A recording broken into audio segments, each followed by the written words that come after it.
ठगली हले बाबू हमार हो सरवा बेईमान। ठगली हले बेटा हमार हो समधी बेईमान।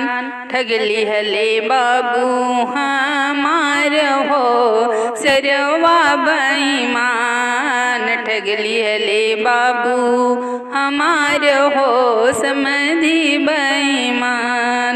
समधी करार कैले सोने का हंडा। समधी करार कैले सोने का चैन। पितलों के नइखे पितलों के नइखे ठिकाना हो समधी बेईमान।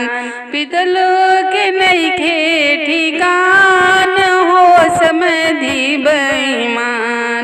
ठगली हले बाबू हमार हो समधी बेईमान।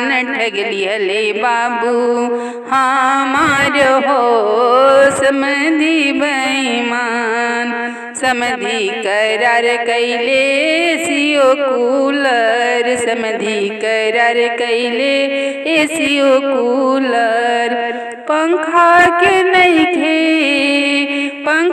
नइखे ठिकाना हो समधी बेईमान। पंखों के नइखे ठिकाना हो सरवा बेईमान।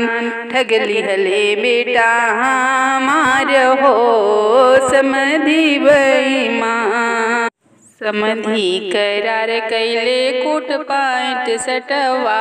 समधी करार कैले 60 पैंट कोटवा।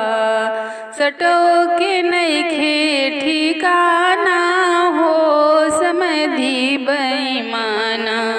सटो के नइखे ठिकाना हो समधी बेईमाना। ठगली हले बाबू हमार हो समधी बेईमान। ठगली हले बेटा हमार हो समधी बेईमान।